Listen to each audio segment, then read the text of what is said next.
Warahmatullahi wabarakatuh. Selamat pagi, salam sejahtera bagi kita semua. Jadi hari ini kita akan membahas mengenai model pasar barang dan jasa ya, jadi goods market ya. Jadi setelah kita belajar beberapa indikator makroekonomi yang akan kita gunakan ya di dalam berbagai model makro yang akan kita pelajari ya selama satu semester ini ya. Di hari ini kita akan membahas mengenai pasar barang ya. Pasar barang dan jasa lebih lengkapnya. Oke. Contoh misalkan saja kalau kita lihat bagaimana komposisi output nasional ya, misalkan ini GDP. Nah, ini contoh di bukunya Blanchard di sini.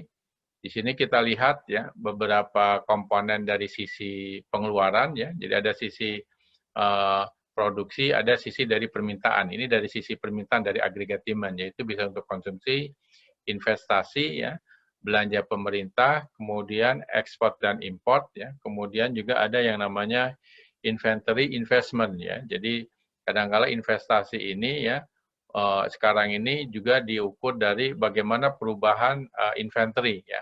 Jadi kalau misalkan saja barang ya yang diproduksi pada tahun ini katakanlah tidak terjual gitu, maka itu akan menambah inventory kita gitu ya, sehingga itu akan plus 1. Jadi kalau misalnya di sini ada minus 1 ya, artinya apa gitu ya?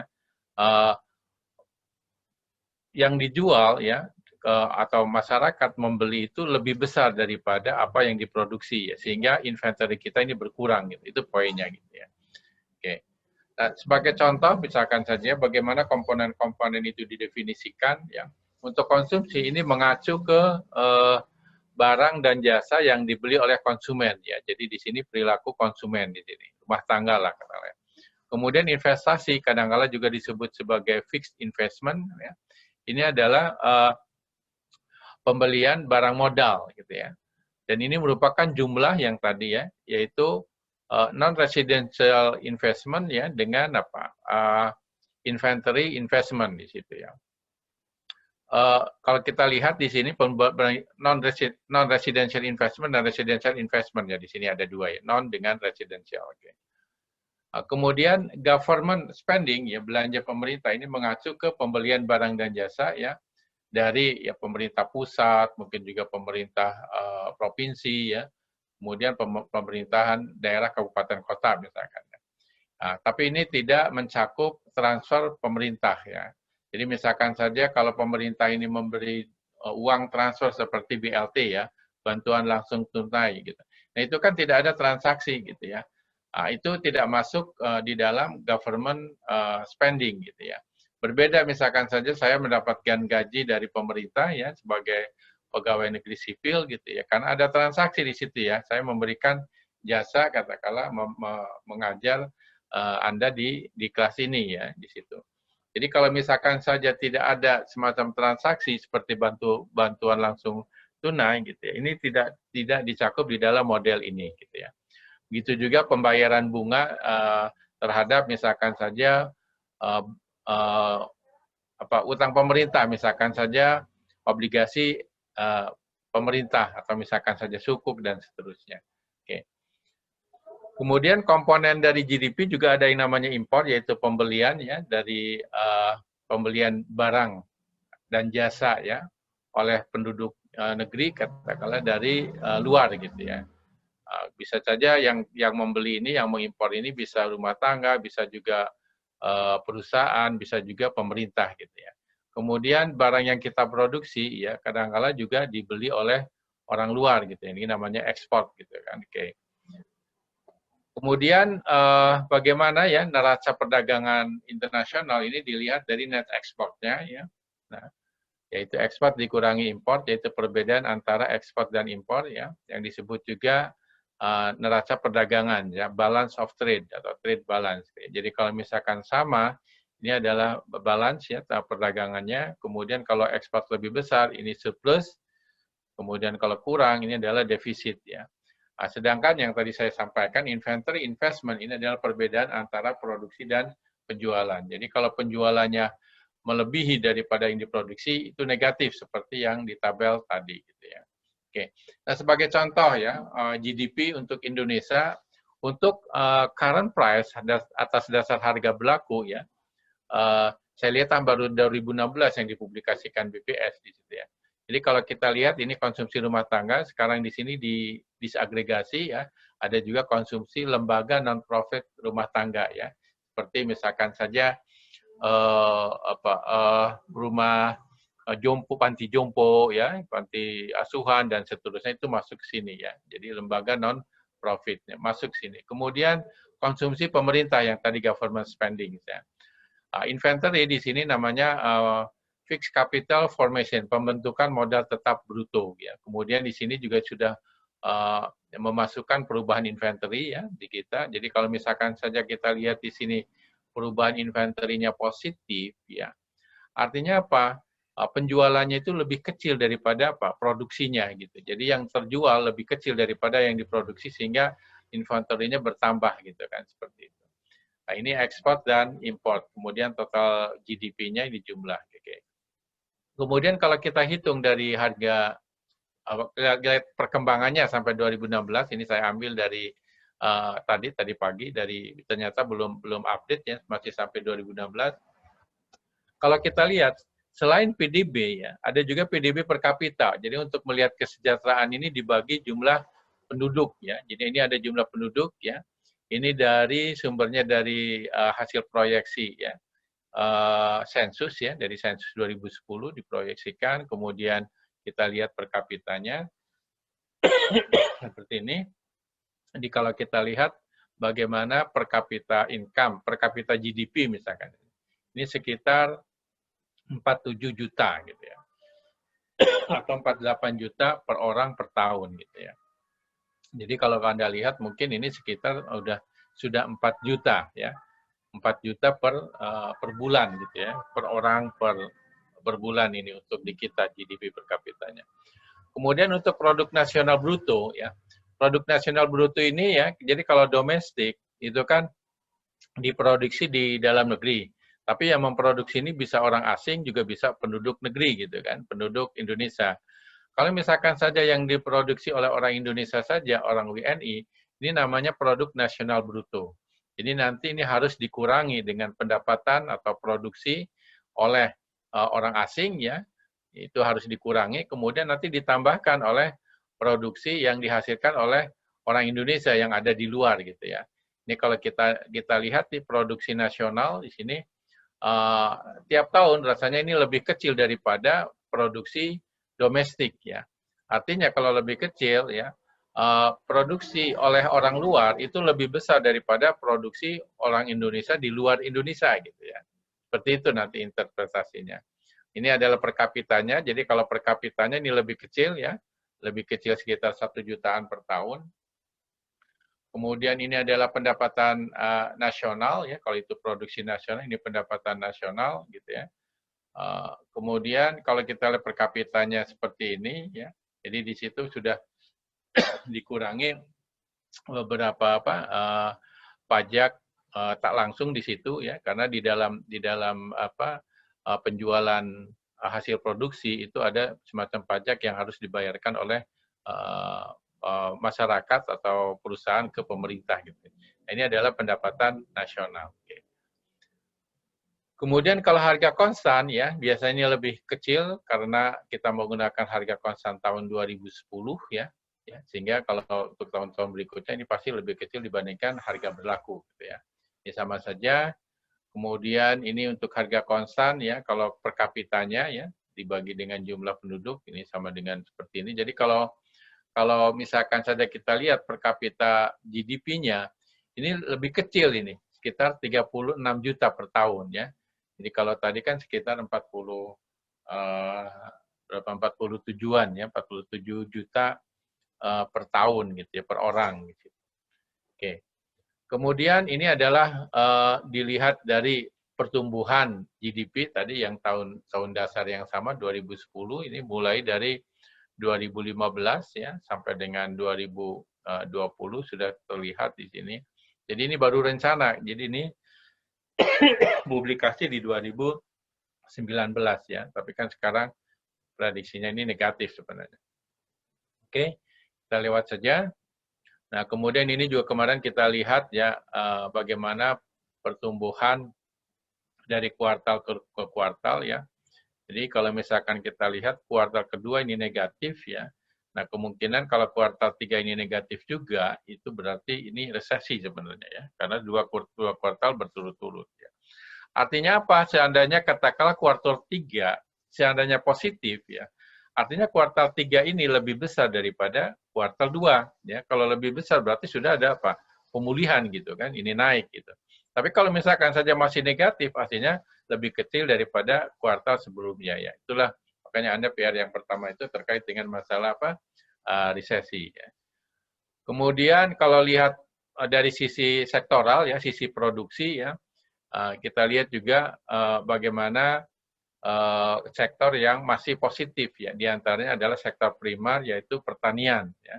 Sedangkan sektor yang lainnya itu negatif ya, kecuali kalau kita lihat yang positif adalah dari sisi sektor informasi dan komunikasi ya, karena memang dalam last contact ekonomi ini ya, ini teknologi informasi ini sangat dibutuhkan ya untuk terjadinya transaksi di sini ya. Kemudian jasa keuangan juga ini masih positif. Jadi yang positif ini dua sektor ini dengan apa? Pertanian. Oke. Nah, kalau kita membandingkan, jadi kalau misalkan saja jangan sampai kita menilainya nggak objektif, ya misalkan Indonesia ini parah nih katanya, turun sampai 5,3% gitu kan. Tapi Anda harus membandingkan gitu, apakah memang Indonesia ini lebih parah nggak dengan negara lain ya? Ternyata ini masih jauh lebih baik dari berbagai negara gitu ya. Kecuali mungkin kalau kita bandingkan dengan Korsel, Taiwan ya, Vietnam dan Tiongkok atau RRC di sini Indonesia bukan Tiongkok, ini tiga saja, Vietnam, Taiwan dan Korsel. Indonesia ini lebih parah ya dibandingkan tiga negara ini ya. Jadi ketika membandingkan ya, itu masih lebih fair dibandingkan hanya melihat satu sisi saja gitu ya. Dan begitu juga sama, sekandanya Indonesia positif gitu. Nah, positifnya jauh lebih besar enggak gitu ya. Kalau lebih besar, misalkan berarti itu lebih baik dalam memanfaatkan sumber daya yang ada di kita gitu ya. Oke. Nah, kalau kita modelkan misalkan saja nanti ya, total demand untuk barang gitu ditulis dalam simbol, misalkan ini ada hanya simbol saja Z, ini berarti sebenarnya agregat demand-nya ya. Jadi demand untuk konsumsi, investasi, belanja pemerintah, ekspor dikurangi import ya. Ini adalah masalah identitas, ini kita menuliskan 3 ya. Kemudian untuk perekonomian tertutup ya, ekspor dan import ini 0 ya, maka kita agregat demand-nya ini C ditambah I ditambah G ya. Kemudian untuk menentukan Z ini keseimbangannya, misalkan agregat supply sama dengan agregat demand, kadang-kadang kita membuat beberapa penyederhanaan, misalnya kita asumsi bahwa semua perusahaan memproduksi barang yang sama ya, yang dapat digunakan oleh konsumen ya, untuk konsumsi, oleh perusahaan untuk investasi dan oleh pemerintah. Kemudian kita asumsikan juga perusahaan ini selalu akan mensuplai dan juga akan membeli dari pasar ya. Kemudian juga mengasumsikan perekonomian ini tertutup ya, sebagaimana tadi disampaikan. Ini untuk penyederhanaan. Tentu saja nanti setelah kita belajar ya dari bab ke bab berikutnya itu lebih luas gitu ya. Jadi penyederhanaan ini kita longgarkan sedikit demi sedikit dari bab ke bab berikutnya gitu. Kemudian ada lagi yang namanya disposable income ya. Jadi selain national income, ada yang namanya disposable income. Apa itu disposable income ya? Ini adalah income yang tersisa setelah konsumen itu membayar pajak ya, dan juga menerima transfer dari pemerintah. Jadi setelah pajak diberikan ke pemerintah, kemudian juga konsumen atau rumah tangga pun memperoleh transfer dari pemerintah. Misalkan seperti sekarang bantuan langsung tunai misalkan, atau mungkin program keluarga harapan misalkan PKH itu masuk ke disposable income ya. Kemudian kalau misalkan saja kita rumusnya di sini, kalau ini adalah katakanlah GDP ada secara keseluruhan atau pendapatan nasional katakanlah, kemudian dikurangi dengan total net tax ya, pajak ini sama dengan disposable income ya. Jadi yang ini merupakan fungsi konsumsi, dan di dalam ekonometrik ini sebagai persamaan perilaku ya, structural equation, kadang-kadang persamaan strukturalnya atau persamaan perilakunya, yaitu menangkap bagaimana perilaku dari konsumen. Oke. Kemudian kalau misalkan saja asumsikan fungsi dari konsumsi ini adalah fungsinya linear ya, misalkan ini C sama dengan ini adalah intercept-nya, ini adalah slope-nya, kemudian ini adalah disposable income ya. Jadi fungsi ini punya dua parameter koefisien, yaitu C0 dan C1. Nah, C1 ini disebut sebagai marginal propensity to consume ya, kecenderungan marginal untuk mengkonsumsi, atau bagaimana pengaruh tambahan ya disposable income ya terhadap perubahan konsumsi ya. Kemudian C0 ini intercept ya, jadi artinya berapa konsumsi ya dari masyarakat ini seandainya disposable income-nya kosong, nol gitu ya. Oke. Nah, kalau kita gambarkan yang tadi, gitu ya, saya kira ini sangat mudah. C0 ini adalah intercept-nya, jadi adalah nilai konsumsi ketika YD-nya sama dengan 0. Ya. Ini adalah slope-nya, kemiringannya, kadang-kadang juga disebut gradien, ya. Jadi turunan fungsi konsumsi terhadap YD, gitu ya. Ini adalah C1-nya, ya. Jadi YD ini, ya sekali lagi, setelah dikurangi pajak, ya, kadang disebut sebagai after tax income lah, ya, yang siap dibelanjakan. Jadi kalau sudah siap dibelanjakan atau disposable income, ada dua kemungkinan untuk konsumsi atau untuk saving. Di dalam ekonometrik ya, yang nanti Anda pelajari di semester berikutnya, ya, variabel yang tergantung dari variabel lain jadi disebut sebagai variabel endogen. Ya. Kemudian variabel yang tidak, ya, katakanlah tidak dipengaruhi oleh variabel lain, pokoknya tiba-tiba masuk di dalam sistem persamaan tersebut, ini namanya variabel eksogen. Misalnya, di dalam model tadi, investment tidak dijelaskan fungsi dari faktor lain. Nah, ini sebagai eksogen. Sedangkan untuk konsumsi, ya misalkan tadi ini konsumsi kan fungsi daripada Y. Sehingga ini adalah C ini adalah variabel endogen. Ya. Tapi tentu saja di dalam realitasnya, kemudian nanti juga kita bahas dalam bab berikutnya, sebenarnya investasi juga variabel endogen ya, karena dipengaruhi oleh misalkan interest rate dan juga pendapatan atau output nasional gitu ya. Oke. Kemudian di dalam belanja pemerintah di sini ya, juga di situ ada pajak gitu ya. Ini menggambarkan kebijakan fiskal ya. Jadi beberapa pilihan pajak yang bisa ditetapkan oleh pemerintah dan juga belanja yang bisa dialokasikan oleh pemerintah ya. Jadi ini antara mungkin barangkali bisa dilihatnya dari APBN lah gitu ya. Jadi kalau dari APBN ini adalah kaitannya dengan penerimaan ya, anggaran pendapatan ini pendapatan ya, kemudian G ini belanjanya gitu ya, belanja pemerintah. Gitu ya. Kita akan mengasumsikan bahwa G dan T juga eksogen ya di dalam bab ini. Di dalam praktek tentu saja katakanlah pajak ini tergantung daripada income juga gitu ya. Nah, ini penyederhanaan di dalam bab ini yang dengan dua alasan pemerintah katakanlah di sini tidak berperilaku yang sama seperti konsumen dan perusahaan. Kemudian para ekonom ya harus berpikir tentang bagaimana implikasi daripada berbagai alternatif belanja ya di dalam kebijakan fiskal dan juga beberapa alternatif penetapan pajak ya oleh pemerintah di sini. Nah, ini adalah kebijakan fiskal ya intinya dari APBN ya, pendapatan dan belanja. Ini pendapatan, ini adalah belanjanya. Kemudian keseimbangannya ya kalau misalkan di sini agregat supply di sini adalah Y-nya ya di dalam keseimbangan pasar barang nih. Kemudian J ini adalah tadi agregat demand-nya ya, jadi sama dengan ini. Jadi ini agregat demand-nya, ini agregat supply-nya gitu kan. Jadi kondisi keseimbangan di sini adalah produksi yaitu Y sama dengan demand ya, sama ya di dalam mikro pun seperti itu ya. Supply sama dengan demand di sini ya. Jadi pada dasarnya ya demand atau Z di sini ya pada dasarnya nanti juga tergantung daripada income yaitu Y sendiri gitu ya. Kita lihat ya bisa disederhanakan nanti misalkan dalam slide berikutnya nanti. Okay. Kalau kita menggunakan persamaan aljabar ya, bagaimana persamaan keseimbangan ini dapat disederhanakan, diturunkan ya.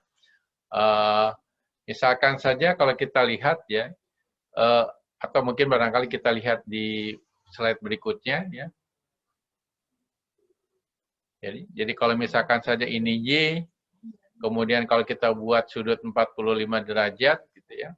Kemudian ini adalah Y juga, ya, produksi, ini produksi, kemudian ini yang tadi agregat demand, ya, fungsi daripada konsumsi, investasi, dan government spending, ya. Ini adalah keseimbangannya, yaitu Y sama dengan apa? Z, gitu kan. Nah, ketika Y sama dengan Z, ini akan sama dengan yang tadi nih. Ini penyederhanaannya bisa ditunjukkan seperti ini, gitu ya. Jadi kalau kita lihat nanti, gitu ya, bahwa income ini nanti tergantung bagaimana belanja pemerintah dan investasi serta pajaknya ya. Jadi kalau misalkan dalam kebijakan fiskal, bagaimana kalau G-nya dinaikkan gitu ya. Nah, ini tergantung daripada C1 yaitu marginal propensity to consume ya. Nah, ini kita sebut ya 1 dibagi 1 min C1 ini sebagai multiplier gitu ya. Ini sebagai multiplier pengganda gitu ya.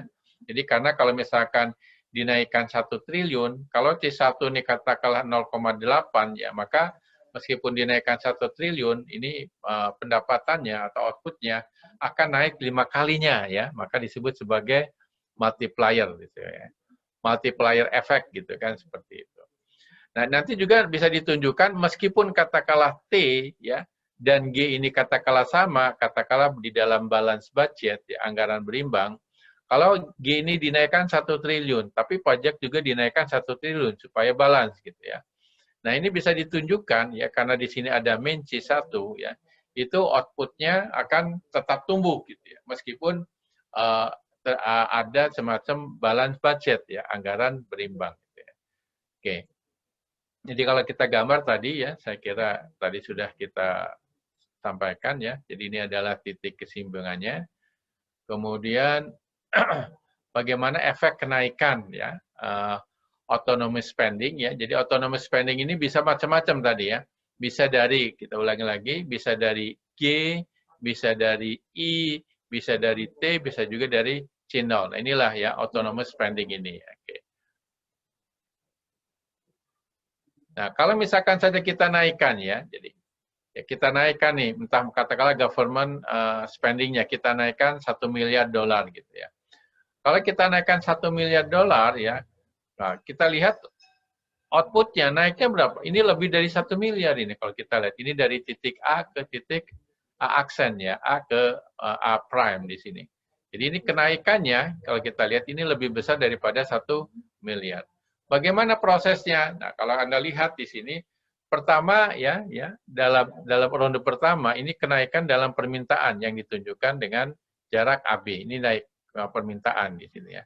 Nah, kemudian pada ronde pertama ini kenaikan permintaan akan mengarah ke ya karena diminta produksinya juga dinaikkan gitu ya, katakanlah 1 miliar ya. Dari produksi ini akan mendapatkan suatu pendapatan ya. Kemudian dari pendapatan ini konsumsinya ya akan lebih kecil ya karena ada MPC-nya kan kurang dari 1 dan seterusnya. Nanti akan kita lihat ya. Jadi nanti kalau misalkan 0,8 naiknya 0,8 dan seterusnya gitu ya. Jadi ada penambahan dari sisi konsumsi ya. Itu penambahannya dari 0,8 kemudian ini 0,8 lagi ya dari ronde sebelumnya dan seterusnya. Sehingga kenaikannya ini lebih daripada 1 miliar gitu ya. Ini cerita di dalam grafik ini ya. Oke, ya. Jadi sampai ini dari 3 ronde gitu ya dan seterusnya gitu. Nanti mungkin barangkali kita lihat saja akan mudah sebenarnya dengan di papan tulis. Tapi oke lah. Jadi gini, ketika naik 1 miliar ini akan ada kenaikan 1 miliar. Dari 1 miliar ini ya, dari permintaan ini maka akan disuplai 1 miliar. Nah, dari 1 miliar ini berupa pendapatan akan dikonsumsi hanya sebanyak apa? Marginal propensity to consume. Jadi kalau misalkan 0,8 ya 0,8 ini saja. Kemudian ronde berikutnya gitu ya. Karena tambahannya 0,8 dikali lagi 0,8. Makanya di sini 0,8 pangkat 2 dan seterusnya gitu ya. Nah, inilah kalau kita jumlahkan bagaimana penambahannya. Nah, ini di dalam deret geometrik ini bisa disederhanakan menjadi yang ini. Jadi logikanya gini, sekali lagi yang tadi ya. Kalau misalkan saja belanja pemerintah tadi ya naik 1 miliar misalkan, 1 miliar ya. Ya, ini akan menghasilkan apa? output 1 miliar, ya dari output ini berupa pendapatan, dari pendapatan ini masuk ke konsumsi, ya. Naiknya sebesar berapa tadi? Nah, ini C1 ya. Dari C1 ini naik, ya. Kemudian naiknya lagi apa? C1 lagi, tapi C1 dari C1 sebelumnya gitu ya. Jadi kalau kita lihat di sini, tadinya 1 miliar, C1 dari 1 miliar, dan seterusnya gitu ya. Nah ini kalau kita sederhanakan akan sama dengan 1 dibagi 1 min C1. Inilah yang disebut sebagai multiplier apa? Efeknya ini ya. Sebagai multiplier efek. Jadi sekali lagi, ini sebenarnya pada dasarnya di dalam keseimbangan agregat supply sama dengan agregat demand. Agregat supply ini adalah Y, agregat demand ya, kadang-kadang disimbol Z ya, yang sebelumnya itu adalah C, I, G, dan ekspor dikurangi importnya. Kemudian kalau C ini adalah variabel endogen ya, fungsi atau dipengaruhi oleh after tax income gitu ya. Nah, ini bisa disederhanakan seperti ini. Oke. Jadi kalau kita lihat ya narasinya ya, kenaikan dalam permintaan akan mengarah ke kenaikan dalam produksi ya, dan juga akan kenaikan dalam income ya. Kemudian hasil akhirnya adalah kenaikan output ini lebih besar daripada kenaikan pergeseran demand di awal gitu ya, yang tadi 1 miliar gitu ya. Sebesar apa kenaikannya ya? Multiplier-nya yaitu yang disebut sebagai multiplier effect itu gitu ya. Oke. Jadi di sini tadi sama dengan berapa? 1 dibagi 1 min C1. Kalau C1-nya 0,9 misalkan saja. Ini 0,79, maka kenaikannya ini 10 kali gitu ya. Jadi 0,1, 10 kali dibandingkan yang 1 miliar itu. Jadi MPC makin besar ya, maka multiplier efeknya makin besar. Apa maksudnya MPC makin besar? Artinya setiap pendapatan ya dari masyarakat itu akan dibelanjakan lebih banyak lagi gitu ya. Jadi seperti sekarang nih, ini dalam pandemi gitu ya, salah satu untuk menyelamatkan perekonomian yaitu belanja yang efektif gitu ya. Misalkan saja banyak petani yang harganya jatuh ya ketika pandemi ini ya, apalagi ditambah kemarin katakanlah panen raya. Nah, kita bantu misalkan dengan belanja ya, membeli barang-barang atau produksi pertanian. Nah, bagaimana nilai MPC ini? Tentu saja nanti bisa diduga ya berdasarkan pendekatan model ekonometrik gitu ya. Nanti mungkin kita bahas di semester berikutnya. Oke. Nah, di dalam praktek ya tentu saja ini perlu waktu ya, bagaimana multiplier efek itu bekerja ya, mulai dari 1, kemudian ditambah C1, ditambah C1 kuadrat, dan seterusnya. Misalnya ya, bagaimana secara formal ya kita gambarkan dinamika penyesuaian ini ya. Misalnya perusahaan membuat keputusan tentang tingkat produksinya pada awal kuartal, pada awal masing-masing kuartal. Dari kuartal ini ya, misalnya konsumen menentukan mau belanja lebih banyak ya, mereka naik misalkan ya, dia naik sebesar katakanlah C0 ya. Nah setelah mengamati kenaikan dalam permintaan ya, kemungkinan perusahaan akan memproduksi lebih tinggi ya dalam kuartal berikutnya. Kemudian merespon kenaikan dari belanja konsumen output, jadi tidak langsung loncat ke keseimbangan baru. Tapi ini naik sepanjang waktu gitu ya. Dari misalkan tadi digambarkannya 1, C1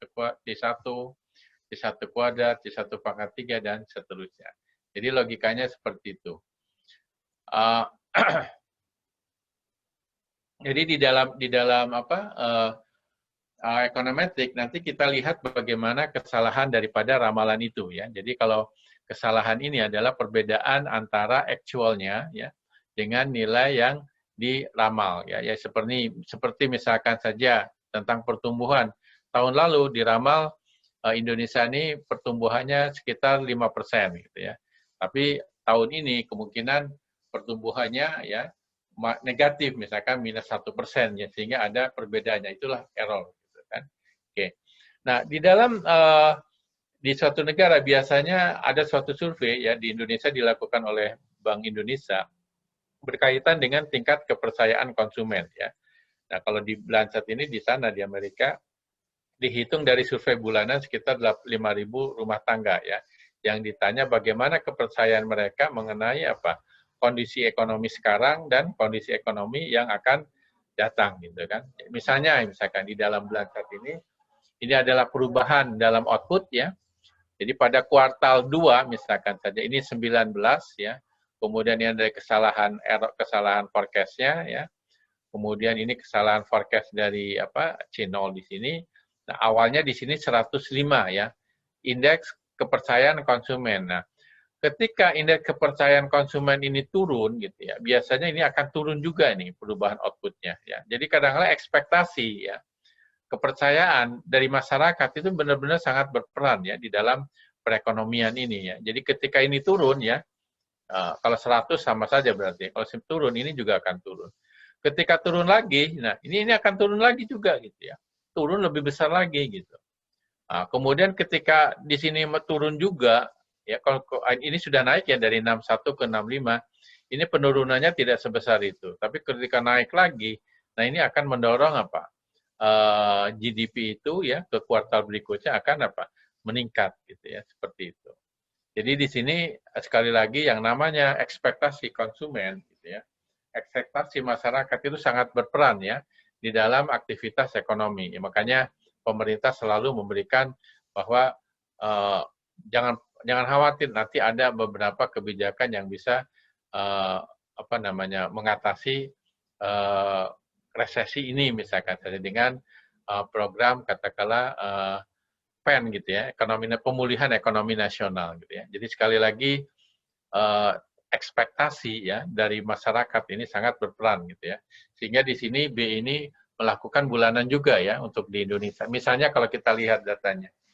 Untuk di sini indeks keyakinan konsumen tadi ya yang biru nih ya. Kemudian ada indeks kondisi ekonomi saat ini yang saat ini nih yang lebih rendah di sini ya. Kondisi ekonomi kalau ini adalah konsumen ya. Kemudian ini indeks ekspektasi ya, kondisi ekonomi. Jadi kalau ekspektasi ini ke depannya bagaimana gitu kan. Oke. Jadi kalau ke depannya sebenarnya masih relatif lebih baik ya kita masyarakat Indonesia memberikan ekspektasi gitu ya seperti ini. Nah, ini saya kira tinggal dibaca saja berikutnya di sini. Jadi di sini di kita pun ada ya, ini ada dari BI ya, dari BI tiap bulanan ada dia melakukan survei gitu ya. Ini sangat berperan ya, ekspektasi ini ya. Oke. Kemudian kalau kita lihat saving ya, tadi yang namanya disposable income ya, jadi after tax income ini ya, ada dua kemungkinan bisa untuk konsumsi, bisa juga untuk saving ya. Jadi saving ini jumlah saving private dengan public ya. Jadi ada private saving, ada juga public saving.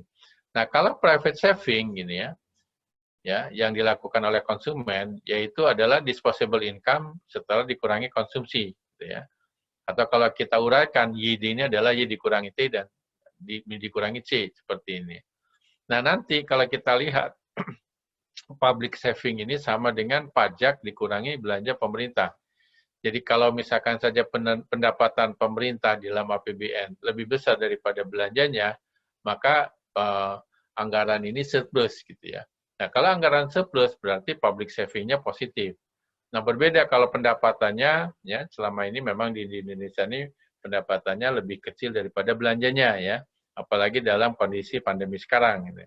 Nah ini pemerintah mengalami defisit anggaran ya, yang disebut public saving-nya berarti negatif ya.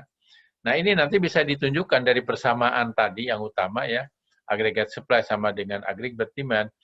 Nah ini bisa diturunkan bahwa investment sama dengan saving ya, ini para private saving tadi, private saving ditambah dengan public saving gitu. Jadi nanti investasi ini sama dengan saving. Nah, kita kenal nanti ada namanya model IS ya, investment equal saving. Nah, saving ini ada dua, ada private saving ya, ada yang namanya public saving gitu ya. Oke. Ya ini nanti ya kita di dalam dua chapter berikutnya kita lihat ada yang namanya model IS gitu ya, model keseimbangan pasar barang dan jasa. Jadi ini bisa kita tunjukkan seperti ini gitu ya. Oke, kita lewat. Kemudian ini hanya penurunan rumus saja, bisa saja kita melihatnya bukan marginal propensity to consume, bisa melihat dari marginal propensity to save gitu ya. Jadi kalau kondisi apa C1 ya. Kalau C1 ini MPC, marginal propensity to consume, sedangkan 1 minusnya 1 dikurangi MPC lah. Jadi kalau 1 dikurangi MPC ini sama saja marginal propensity to save. Nah, ini juga sama kalau mulai dari sini akhirnya akan mendapatkan persamaan yang sama ya, yang tadi multiplier itu ya. Jadi ini multiplier dan seterusnya. Oke. Kemudian bagaimana perubahan pemerintah, belanja pemerintah dan pajak ya, menghasilkan output ya melalui multiplier efeknya di sini. Tentu saja di sini bukan berarti pemerintah ini sangat berkuasa sekali ya di dalam mempengaruhi perekonomian gitu ya. Jadi dalam praktek itu tidak semudah yang tadi, misalkan kalau misalkan belanja pemerintah naik, kemudian akan multipliernya efeknya ini sampai 5 kali atau 10 kali gitu ya. Jadi kadang-kadang dalam praktek nggak mudah seperti itu gitu ya. Ya nggak mudah langsung bakal 5 kali. Jadi karena nanti tergantung ya kan ada dari sektor luar negeri, bagaimana pengaruhnya ke investasi dan seterusnya. Jadi nanti respon konsumsi ya dari konsumen, respon investasi, respon import, dan seterusnya, kadang-kadang tidak mudah kita prediksi. Gitu ya. Jadi, kemungkinan ini dalam mengantisipasi ya dari berbagai stakeholder ini bisa berbeda, sehingga ramalan kita juga bisa salah. Jadi sekali lagi ini hanya model yang paling sederhana dalam model Keynes di sini. Oke, saya kira kita lihat ini budget deficit dan public debt may have, ya ini juga sama ya. Jadi ketika defisit anggaran ya, kemudian juga utang publik seperti yang kita alami sekarang gitu ya, bisa saja memberikan efek yang buruk di masa yang akan datang. Kemudian nanti di dalam praktek ya, APBN ini sangat kompleks sebenarnya ya. Karena dengan era otonomi daerah ya, kemudian belanja pemerintah ini kewenangan pemerintah pusat itu sudah didelegasikan ke pemerintah daerah. Nah, ada yang namanya prinsip money follow function, sehingga harus ditransfer ke daerah ya, sebanyak sekitar sepertiga dari APBN nih ya, di dalam APBN 2020. Oke. Kemudian ini dari 2,5 ini ya, dari 2,5 ini belanjanya ya, sekitar sepertiga akan ditransfer ke daerah, masuk ke APBD ya, masuk ke APBD dan seterusnya. Jadi memang di dalam praktek sangat kompleks gitu ya, apalagi dengan era otonomi daerah, pemerintah pusat itu tidak begitu saja menyuruh ke daerah ini harus begini dan seterusnya ya. Saya kira Anda melihat sendiri ya, yang tentang pandemi saja gitu ya, bagaimana sulitnya koordinasi antara pusat dan daerah ya, apalagi tentang berbagai belanja, karena sudah era otonomi daerah ya, daerah sudah diberi wewenang dalam memilih kepala daerahnya dan juga dalam mengalokasikan belanja di APBD-nya begitu ya. Oke. Bahkan sekarang kalau kita lihat ya, selain sepertiga dimasuk ke APBD ya, sepertiganya lagi ada belanja pusat di daerah ya. Pusat itu kan punya beberapa kantor ya, seperti katakanlah punya kantor pertahanan, polisi ya, hukum ya, dan seterusnya sudah punya kantor di daerah ya, sehingga ini sekitar sepertiganya juga masuk daerah. Gitu ya. Artinya apa? 2/3 APBN ini sudah dibelanjakan di daerah. Gitu. Kalau sudah dibelanjakan di daerah, berarti perekonomian ini tergantung daripada apa? Tergantung dari kinerja dari daerah gitu ya. Oke, nanti kita bisa bicara ini nanti kalau sudah agak paham tentang bagaimana struktur daripada APBN ya. Oke, kita lewat saja ini. Jadi di dalam APBN nanti ketika melakukan belanja ini tergantung daripada sasarannya. Jadi semua belanja harus mengarah ke sasaran pembangunan yang berkualitas ya. Jadi tiap Undang-Undang APBN paling tidak di pasal 4546 itu nanti dicantumkan tuh sasaran pembangunan itu apa, penurunan kemiskinan ya, pengangguran, generasi, ini ada angka-angkanya itu ya. Kemudian bagaimana IPM ini targetnya ya dan seterusnya ya. Tentu saja kalau tadi kita lihat dengan APBN ya, tadi sepertiga masuk ke APBD, sepertiga belanja pusat di daerah ya, sehingga nanti dalam era otonomi daerah ini sangat tergantung sebenarnya dari perekonomian daerah ya. Apalagi dengan adanya COVID, tentu saja sasaran ini nanti jauh ya dari yang diharapkan ya. Kemudian begitu juga ada beberapa kebijakan ya untuk mengamankan sasaran ini agar tidak terlalu jauh ya. Ya ada yang namanya pemulihan ekonomi nasional ya dengan PEN-nya itu gitu ya. Oke. Nah, kalau kita mau melihat misalkan saja, bagaimana sih sebenarnya APBN yang berkualitas ya? Nanti kita bisa lihat dari sini. Ya, Anda bisa lihat, bisa di-download ya tentang APBN berkualitas di web saya ya, di bagian publikasi, di situ Anda bisa download ya. Jadi APBN berkualitas ini ya, sebenarnya kalau Anda di googling ya, ini belum ada orang yang mendefinisikan apa itu APBN berkualitas ya. Meskipun setiap kuartal itu Kemenhu dalam membuat semacam press release ya selalu mengatakan berkualitas, tapi belum didefinisikan secara spesifik apa itu APBN berkualitas ya, termasuk bagaimana mengukurnya gitu ya. Jadi nanti poinnya APBN berkualitas ini APBN yang mengoptimalkan pendapatannya. Jadi dioptimalkan pendapatannya baik dari pajak maupun yang dari bukan pajak gitu ya. Jadi punya target di sini. Kemudian belanjanya ya ini dialokasikan berdasarkan prioritas pembangunan yang tadi ya, prioritas pembangunan, kemiskinan, pengangguran ya, kemudian juga ketimpangan, termasuk juga IPM. Bagaimana alokasi belanja misalkan ke transfer ke daerah, subsidi ya, bansos, dan belanja ke kementerian lembaga gitu ya. Bagaimana alokasi belanja ini ya, agar ini memenuhi prioritasnya ini. Jadi berdasarkan prioritas pembangunannya. Secara apa? Efisien dan apa? Efektif ya. Efektivitasnya sesuai sasaran di APBN tadi gitu ya. Di undang-undang di dalam undang-undang APBN tadi gitu ya. Kemudian tepat waktu apa? Tepat waktu ketika menerima ya dalam penetapan APBN-nya juga dan juga tepat waktu ketika belanja gitu ya. Jangan sampai belanja ini nunggu sampai akhir tahun gitu ya. Dan tentu saja harus transparan dan akuntabel ya. Sekarang sudah mulai saya kira tiap kuartal itu Bu Menkyu itu memaparkan ya press release gitu ya. Bahkan sekarang sudah mulai tiap bulan itu ya disampaikan oleh BKF bagaimana perkembangan kebijakan fiskal ya, termasuk juga bagaimana penyerapan anggaran di situ ya. Jadi ini dalam praktek ini sangat kompleks ya, tidak sesederhana multiplier effect itu dihitung dari 1 dibagi dengan 1 dikurangi MPC gitu ya. Nah, kemudian di dalam kita lihat ya beberapa contoh ini belanja, kemudian ini ke daerah ya, kemudian sekitar 35% masuk ke APBD, kemudian ini yang di dalam APBN ya, awalnya di sini sekitar 30/3 tadi saya katakan ya.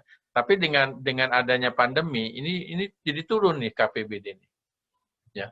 Kenapa turun? Ya memang sebenarnya kan dana yang ke daerah itu ya dari program-program kementerian itu kan banyak ya, termasuk PKH, kemudian subsidi pajak dan seterusnya. Jadi di sinilah kita mengenal istilahnya sharing the burden gitu ya. Bagaimana sama-sama menanggung beban, bukan hanya pemerintah pusat saja, jadi pemerintah daerah pun harus menanggung itu. Di sini terlihat juga ya, yang biasanya sekitar 1/3, ini KPBD sekarang lebih kecil gitu ya.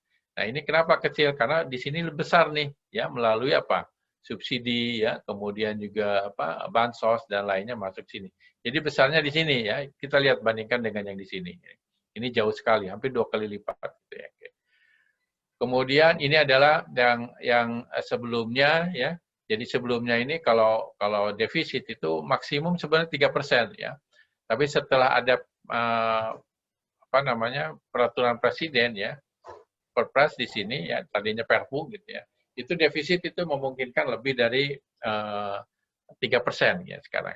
Paling tidak sampai tahun 21 atau 22 itu ya. Tidak selamanya tuh. Jadi diprediksikan ya, menurut Perpres yang baru nih, kemungkinan kita akan mengalami defisit sekitar 6%-an ya. 6%-an ya. Menurut Undang-Undang Keuangan Negara gitu ya. Sebenarnya ini harusnya maksimum 3% gitu ya. Tapi ini karena kondisi pandemi ini memang perlu belanja yang besar ya, tapi pendapatannya sangat rendah ya. Oke. Nah, ini adalah rencana APBN ya tahun depan ya 2021 ya beberapa asumsi misalkan pertumbuhan ekonomi konon ya diprediksi sekitar apa tahun depan itu sudah naik ya sekitar 4,5%. Gitu ya. Tapi prediksi tahun 2020 kemungkinan negatifnya hanya 0,2. Tapi sekali lagi ini hanya prediksi ya, actualnya belum tentu ya bisa saja mungkin masih minus 1% dan seterusnya.